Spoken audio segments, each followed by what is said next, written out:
Hello and welcome again. In this video, I'll be looking at the Quranic chapter that upon close objective examination consistently shows Muhammad was just another false prophet who continuously failed at challenges to prove his claim to prophethood.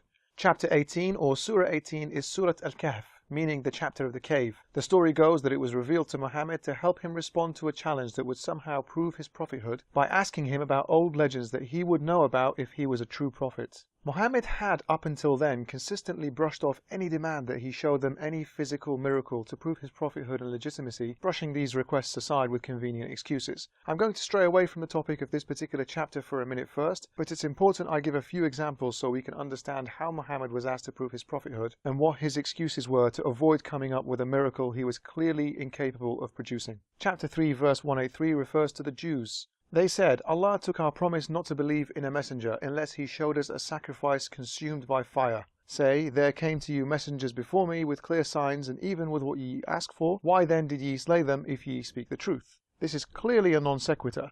This doesn't follow. Muhammad is telling them, look, if you want me to do a small basic miracle like sacrifice an animal by fire brought down from the sky, I'm not going to do that because your ancestors killed messengers. It just doesn't follow. It's a logical fallacy. In chapter 6 verse 8, the skeptics around Muhammad were asking for angels to prove his message. They say, why is not an angel sent down to him? If we did send down an angel, the matter would be settled at once and no respite would be granted them. Now, what is meant by respite here? If we look to the commentary in the tafsirs, it tells us that anyone who gets a sign then has to believe immediately, otherwise they would be destroyed straight away. Once again, another ridiculous excuse for not providing a miracle. In the same chapter, verse 37, and they say, why has not a sign been sent down to him from his Lord? Say, surely Allah is able to send down a sign, but most of them do not know. That's just a nonsense response. Most of them do not know what. If you look at some of the commentaries, they'll suggest that this knowledge is the fact that if they see a miracle and they still don't believe it, they would have to be destroyed as a people. By this point, the pagans knew he wasn't a prophet, so much so that they were willing to put their necks on the line. So they told him they weren't afraid of dying just to prove his message. They would in effect sacrifice their life and afterlife in return for others seeing definitive proof of Muhammad's prophethood. Chapter 8, 31 to 33. And when our communications are recited to them, they say, we have heard indeed, if we pleased we could say the like of it. This is nothing but the stories of the ancients. And when they said, O Allah, if this is the truth from thee, then rain upon us stones from heaven or inflict on us a painful punishment. But Allah was not going to chastise them while you were among them, nor is Allah going to chastise them while yet they ask for forgiveness. Another poor excuse. Couldn't God have struck them alone without harming Muhammad? Doesn't he have laser-guided technology at his disposal? Surely he's capable of anything. Couldn't Muhammad have ordered them to stand 50 meters away before this punishment was carried out as a sign for all Meccans to see? It says they were asking for forgiveness, but they clearly weren't. They were constantly challenging him and mocking him. Why would any just and fair God demand anyone believe without evidence? Muslims often say the Quran is literally a masterpiece in Arabic, but that is a subjective view. We just saw by reading verse 831 that the pagans at the time said the Quran wasn't impressive linguistically, and that they could easily come up with verses similar to it. Muslims would say they failed to match the Quran, non-Muslims will say they succeeded. It's subjective and should in no way be the sole criteria for which the pagans are to be judged when they believe all prior prophets had miracles and that Muhammad should show them anything impossible. Now I know some Muslims will claim Muhammad split the moon and NASA have confirmed this, but this is ludicrous and NASA have obviously denied saying such a thing. The absence of other civilizations not witnessing this split of the moon speaks volumes, so let's not even go there. But despite all these excuses, Muhammad eventually did accept one very easy challenge to try and prove his prophethood to the skeptics. This story is told in the Seerah, Muhammad's life story in the Ibn Hisham edit on pages 133 to 141, and also mentioned in all major tafsirs including Tabari, Qurtubi and Ibn Kathir. I don't expect or want anyone to believe what I say on faith, so as usual with all my videos, all my sources are linked in the description box so you can check them for yourselves. Now we're going to start here at the second paragraph where it says when Al-Nadr said to them. Just to clarify, Al-Nadr is in reference to Al-Nadr ibn al-Harith. He's a man who was very skeptical of Muhammad, who told him his messages were nothing but ancient tales. And as we're going to see later, he's going to cause him some embarrassment with this story. This is obviously not taken lightly by Muhammad, and when Al-Nadr is eventually captured by the Muslims, he is executed. The background to this is that Al-Nadr had gone to the tribes in Quraysh who were skeptical of Muhammad's message, and he was told to go and talk to the Jewish rabbis who were more informed about the history of the prophets and how one would go about confirming whether a prophet is genuine or not. When Al-Nadr sent that to them, they sent him and Uqba to the Jewish rabbis in Medina and said to them, ask them about Muhammad, describe him to them and tell them what he says. for they are the first people of the scriptures and have knowledge which we do not possess about the prophets. They carried out their instructions and said to the rabbis, you are the people of the Torah, and we have come to you so that you can tell us how to deal with this tribesman of ours. The rabbis said, ask him about 3 things of which we will instruct you. If he gives you the right answer, then he is an authentic prophet. But if he does not, then the man is a rogue, so form your own opinion about him. Ask him what happened to the young men who disappeared in ancient days, for they have a marvelous story. Ask him about the mighty traveler who reached the confines of both east and west. Ask him what the Spirit is. If he can give you the answer, then follow him, for he is a prophet. If he cannot, then he is a forger, and treat him as you will. The 2 men returned to Quraysh at Mecca and told them that they had a decisive way of dealing with Muhammad, and they told them about the 3 questions. They came to the apostle and called upon him to answer these questions. He said to them, I will give you your answer tomorrow. But he did not say, if God wills. So they went away, and the apostle, so they say, waited for 15 days without a revelation from God on the matter.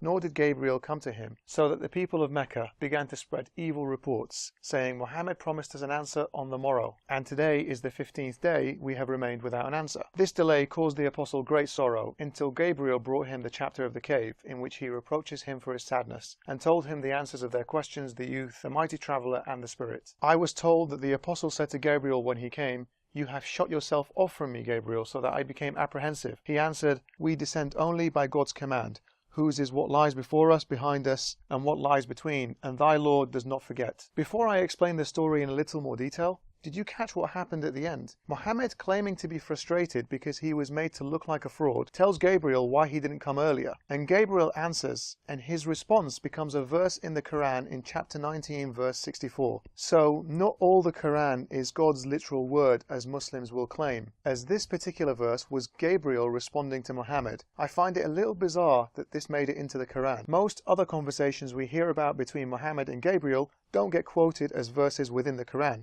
We just hear about them in hadith. But you know what? We'll let it slip and get back to the main topic. So the pagans, back from their advice of how to test Muhammad by the Jews, asked Muhammad about the story of the sleepers of Ephesus, an old legend that is largely recognized as a myth, even within the church itself. Created in the early days of Christianity to show the dedication of its followers and based on other myths of long-duration sleepers, why the Jews would say this is a great story, given the protagonists were followers of Jesus, is beyond me and makes little sense. They also ask him about the Spirit and about a man who ruled the entire world, from its eastern boundaries to its western boundaries.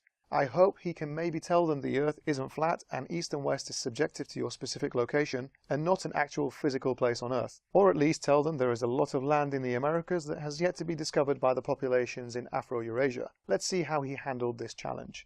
The original myth has 7 sleepers, and it has their names, their religion, the name of the rulers when they fell asleep and when they woke up, how long they slept for in the cave, the location of the cave, and plenty of other details. So we would naturally expect a challenge like this to yield not only the information available to them at the time, but even more information to put the issue beyond doubt to the skeptics. Or, at the very least, tell them that it was just a man-made legend that was purely fiction. The story of the cave begins in chapter 18's 9th verse, and that's where we will pick up. Let's see how much information Muhammad managed to get them 2 weeks later than he originally said he would. Remember, this is a direct challenge to his prophethood and is very simple and doesn't require any form of miracle, just access to someone who knows the stories of the legends. Or do you think that the fellows of the cave and the inscription were of our wonderful signs? When the youth sought refuge in the cave, they said, Our Lord, grant us mercy from thee and provide for us a right course in our affair. So we prevented them from hearing in the cave for a number of years. Notice how vague everything is so far. Certainly not impressive as a direct challenge to prove his prophethood. Let's continue reading. Then we raised them up that we might know which of the 2 parties was best able to compute the time for which they remained. We relate to you their story with the truth. Surely there were youths who believed in their Lord, and we increased them in guidance. And we strengthened their hearts with patience when they stood up and said, Our Lord is the Lord of the heavens and the earth. We will by no means call upon any God besides him, for indeed we should have said an extravagant thing. If you ever read the Quran, you'll notice this is one pattern with all loyal worshippers, monotheism. We don't hear that much about what else these people do, except that they were people who believe in one God and were persecuted. So, not a lot of information yet.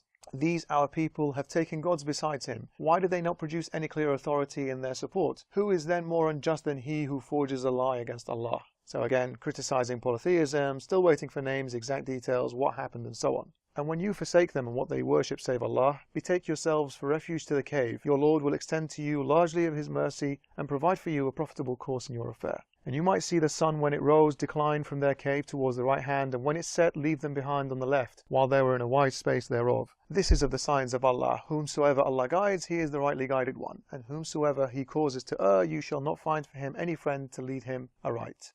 Someone explain this scientifically, please. How does the sun avoid them? By dodging its photons away from the entrance to the cave every day, so it doesn't wake them up. Seems like a lot of hard work for the sun. And you might think them awake while they were asleep, and we turn them about to the right and to the left, while their dog lay out stretching its paws at the entrance. If you looked at them, you would certainly turn back from them in flight, and you would certainly be filled with awe because of them. Well, now we have a bit of detail. The dog stretched his paws at the entrance of the cave. Seems slightly useless information. But we want detail, so I guess we'll take the dog stretching.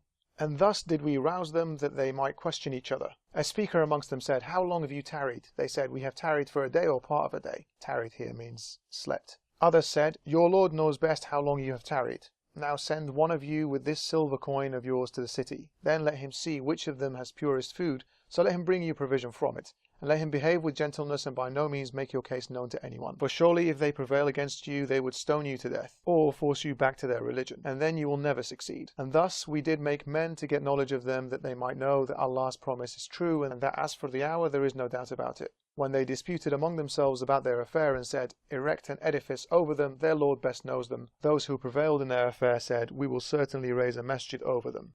The story has lost a bit of chronology there. It has told us they woke up, thought they were still in a country run by people hostile to their faith, but that they are good people who should have a mosque built over them. Well, the truth is, Muslims during Muhammad's time themselves didn't really know who suggested the mosque being built. Some believe it was fellow believers, while others believed it was their enemies. This is detailed in the tafsir of Tabari and also mentioned in Ibn Kathir among others. So we can see that even Muslims were confused by this story, and Muhammad's attempts to answer this challenge wasn't even understood by them. But let's just let this one slip too. What happened here? When did they die? What happened when they went to the town? The story has skipped several important points. Some say, if you've ever watched Top Gear in the UK, you'll understand what some say refers to. Usually it precedes complete nonsense or ambiguity, but let's see what detail we get from this story to prove his prophethood after he waited a fortnight for this revelation. Some say they are 3, the 4th of them being their dog. And others say 5, the 6th of them being their dog, making conjectures of what is unknown. And others yet say 7, and the 8th of them is their dog. Say, My Lord best knows their number, none knows them but a few. Therefore contend not in the matter of them, but with an outward contention, and do not question concerning any of them. Oh, geez, that was useful. Some say it's 3 people, some say it was 5, some say 7, but Allah doesn't want to tell us. He has a reason, of course. Why wouldn't He want us to know exactly how many people were in the cave, especially given that this was a direct challenge for him to prove his prophethood? So God has really screwed over Muhammad here by not helping him out in giving out the figure. But hey, there must be a reason, even if we can't see a reason or understand what purpose is behind hiding the figure of Quave dollars in the legends. Call me a skeptic, but I think the way this conversation went was he told the pagans he would come back with their questions the next day, didn't find his buddy who would tell him, or found his buddy and his buddy didn't know either, so he couldn't go back and admit he was a false prophet the next day. He hoped they would completely forget about it, but they kept insisting, and some of his followers became confused. He thought he needed to say something, just anything, to get them off his back, so he came up with a masterclass in vagueness. And do not say of anything, surely I will do it tomorrow, unless Allah pleases. And remember your Lord when you forget and say, maybe my Lord will guide me to a nearer course to the right than this. So for those that think the story of him not giving an answer straight away is rubbish, well, it's here in the Quran, preceded and followed by verses related to the cave story. So it's very likely in reference to the story of him failing to provide them with the story the following day as he had promised. What's the reason? Well, Muhammad forgot to say Insha'Allah, or God willing. Remember this next time you hear anyone say Insha'Allah. They probably don't know why it ever became a thing in Islam. Well, it's because of this story. So Allah basically screws Muhammad over again by being sulky that his prophet didn't say God willing. He delayed his own messenger and radically heightened all suspicions surrounding his claim to prophethood. He could have rebuked him at the time and given him proper answers and told him don't do it again, but he chose not to. And they remained in their cave 300 years and add 9. Say, Allah knows best how long they remained. To Him are the unseen things of the heavens and the earth, how clear His sight and how clear His hearing. There is none to be a guardian for them besides Him, and He does not make anyone His associate in His judgment. So here it appears we finally get some concrete information. He appears to tell them that the cave dwellers slept in the cave for 309 years. The original legend was 208 years in some cases and 360 in others. The problem is, if we look at the respected exegesis of the Quran such as that of Tabari, we find that what is meant by this is far from clear. In one instance, Tabari claims that another variation of the Quran actually clearly said, "And they say they remained in their cave 309 years. Say Allah knows best." That's two entire words that appear in one version of the Quran, Ibn Mas'ud's, that we don't find in today's version. So much for the Quran's perfect preservation. The tafsir also says some say the 309 was a figure said by the Jews, but Allah just said that He knows and didn't bother to tell the rest of us. While some claim that Allah is in fact telling us that they slept for 309 years. Confusion. I could have sworn there was a verse in there somewhere telling me the Quran's verse were explained in detail. So in the end, we didn't really get any useful information from this story, and despite taking a lot longer to gather his story, it still failed pretty miserably as a response to arguably the biggest challenge for him to prove his prophethood. The chapter then, in typical Quran fashion, starts changing topics a little randomly, initially telling people listening to this story who were clearly still skeptical that they can believe it or disbelieve it, and those who disbelieve it will be thrown to hell with molten brass thrown onto their faces to burn them when they ask for water to quench their thirst. So again, Muhammad needs to resort to threats to terrorize people into the faith. Their gods probably weren't as nasty as Allah, so he's banking on them succumbing to the biggest bully of a god. The chapter then suddenly switches to a couple of unrelated parables before quick references to the Day of Judgment, and then jumping back to the story of Adam's creation in heaven and Satan's rebellion before eventually reaching this verse. And certainly we have explained in this Quran every kind of example, and man is most of all given to contention. Muhammad doesn't seem to enjoy the constant questions and skepticism. He's quoting God as being slightly frustrated with the questions here. You humans and your questions, why can't you be more like plants and animals, just living without questions? So the next part of the challenge was telling them about the soul. Given that the Quran is not arranged in correct chronological order, the response to this question comes in the surah preceding this chapter of the cave. It comes in number 17. Which is commonly referred to as the chapter of the Israelites, verse 85. And they ask you about the soul. Say the soul is one of the commands of my Lord, and you are not given aught of knowledge but a little. Really, Muhammad? This is your answer to the second part of the challenge? What he's basically saying is, oh, you want to know about the soul? Well, God says he's not telling anyone, so there. One more part of this challenge remains. Muhammad has answered the first two quite disappointingly. Let's see how he fares with the legend of the man who ruled the entire world without credible historians knowing anything about it. I will leave this for a video all on its own, because, spoiler alert, this man coming up in the next chapter of the cave gets to see exactly where the sun sets here on Earth. I will take all the apologist arguments claiming it's not meant literally and set the record straight for anyone with the slightest intellectual honesty to take on board. So await the next video on this chapter soon, the story of Dhul Qarnayn, and in particular his visit to the sun somewhere down a road to the west of the earth. As always, share this video, subscribe and follow me on Twitter and other social media links. Until next time, Inshallah.